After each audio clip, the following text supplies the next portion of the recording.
Vamos então falar o que aconteceu nessa madrugada lá em Brasília. Depois de uma sessão marcada por discussão e brigas entre os deputados, o projeto que altera as regras para o licenciamento ambiental no país foi aprovado na Câmara. Como não sofreu alterações em relação ao que foi aprovado pelo Senado, o texto vai direto para a sanção do presidente. A Carol Rosito tem as informações para a gente ao vivo, direto lá de Brasília. Carol, boa noite. Oi, Márcio, boa noite para você também, boa noite a todos. Como você trazia, uma sessão marcada aí por muito bate-boca entre os parlamentares, né, na madrugada desta quinta-feira. Então, eles discutiram bastante dentro do plenário.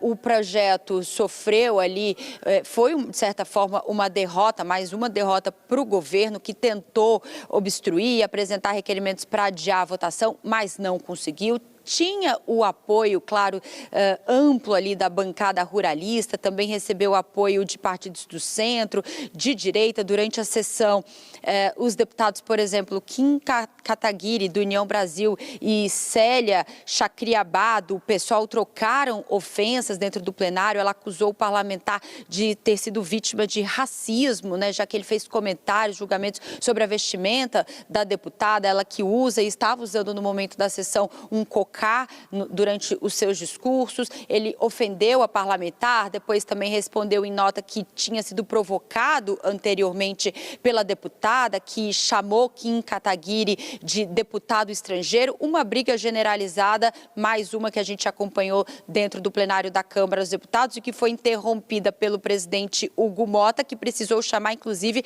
a Polícia Legislativa para acalmar os ânimos. De qualquer maneira, o projeto, que é bastante polêmico, tramita há muitos anos, né, há quase 2 décadas aqui dentro do Congresso, foi aprovado, então, nessa madrugada e basicamente flexibiliza as regras para permitir a emissão de licença ambiental sem estudos aprofundados, sem fiscalização tão rigorosa como acontecia até então. O projeto, por exemplo, Márcio, cria uma espécie de licença especial, né, para obras com alto padrão potencial de degradação, dispensa alguns tipos específicos de licenciamento também, permite uma renovação automática apenas com uma autodeclaração do empreendedor e retira poderes de órgãos federais, como o próprio IBAMA e o CONAMA, né, ligado ali ao Ministério do Meio Ambiente, e transfere para as mãos apenas de estados e municípios. O projeto já tinha passado pelo Senado, sofreu modificações, por isso retornou à Câmara dos Deputados, e o próximo passo agora é aguardar a sanção presidencial. Está nas mãos do presidente Lula decidir se vai vetar parte, né, alguns trechos, ele pode fazer isso em relação ao projeto, vetar integralmente toda essa proposta ou sancionar da forma como foi aprovada pelo Congresso. Os parlamentares aqui de esquerda, parlamentares do PT principalmente, que também votaram contra, indicam que há ali esse interesse do Palácio do Planalto em vetar pelo menos trechos desse projeto que pode aí, segundo ambientalistas e especialistas, aumentar o desmatamento e desproteger também a questão das terras indígenas. Portanto, o presidente agora tem um prazo para decidir sobre isso. Eventuais vetos terão que, claro, ser analisados também pelo Congresso Nacional. Márcio. Muito obrigado, Carol Rosito. O projeto já seria polêmico normalmente, mas no ano de COP30, né, Jussara, com a Conferência do Meio Ambiente da ONU sendo realizada no nosso país, a polêmica só aumenta. E daí é claro que tem que te perguntar se a gente já consegue imaginar como o Palácio do Planalto vai se posicionar, ainda mais neste momento de não querer melindrar ainda mais essa disputa entre poderes. Olha, Márcio, vamos lá. O presidente Lula sabe que este ano da COP30 aqui no Brasil, esse projeto tem um peso totalmente diferente, muito maior do que já teria. Bem, e o presidente Lula sabe também que se deixar passar este projeto da maneira como foi aprovado, será cobrado, até porque ele voltou ao Palácio do Planalto num discurso de defesa do meio ambiente, num discurso que fazia contraponto justamente ao ex-presidente Jair Bolsonaro e a sua política ambiental. Quem não lembra do passar a boiada do ex-ministro do Meio Ambiente, Ricardo Salles? Então, o presidente Lula também será cobrado e já está sendo cobrado por isso.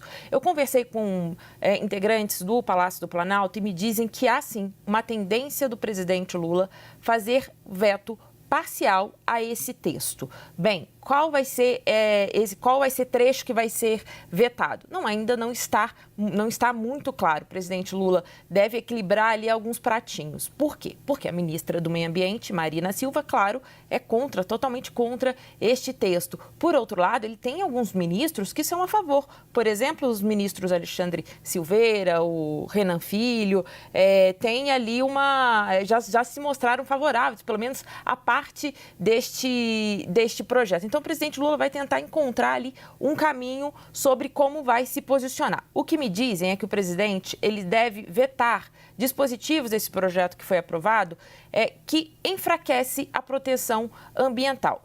Um dos temas mais polêmicos, a Carol Rosito mencionou, que é o trecho que trata do licenciamento ambiental especial. Ou seja, aquele que dá esse trecho é de autoria, inclusive uma sugestão do presidente do Senado, Davi Alcolumbre, e ele trata justamente de fazer um processo mais rápido e mais simplificados para empreendimentos que são classificados ali como estratégicos para o governo federal. E é isso aí que tem sido um dos pontos mais criticados por ambientalistas, mostrando o risco da aprovação desse texto. Então, cenas para os próximos capítulos, o governo tenta ganhar um pouco mais de tempo para poder decidir sobre essa sanção ou veto parcial. Por quê? Porque, como a Carol também nos contou, esse texto foi aprovado nesta madrugada na Câmara de Deputados, mas já passou pelo Senado. Agora, cabe ao presidente da Câmara, Hugo Motto, enviar ao Palácio do Planalto para a sanção. Só que agora vai começar o recesso, então não sabe ainda exatamente quando chega lá. O governo, se tiver mais tempo, melhor para ele, porque ele tem mais tempo para conciliar, inclusive, internamente a questão desses vetos. Mas vê ainda como o Hugo Motto vai se posicionar e quando vai enviar esse texto para a sanção. Muito obrigado mais uma vez, Jussara Soares.